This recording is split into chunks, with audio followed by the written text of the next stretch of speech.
Ensinar pra vocês aí como entrar no PS Team, velho. Muita gente tá com dificuldade, tá ligado?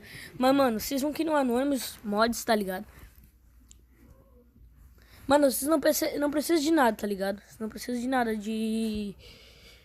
Como que é? Precisa PS Team G, V, sei lá.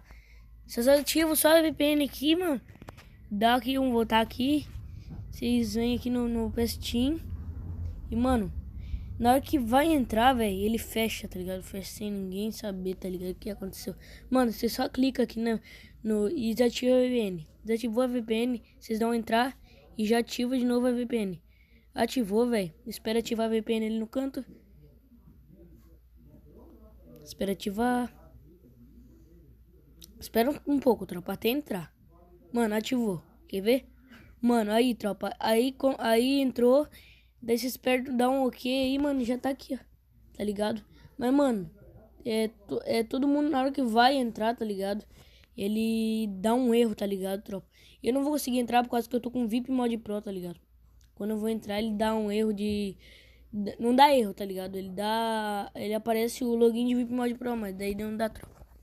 Mas é nóis, tropa. Esse foi o videozinho. É nóis.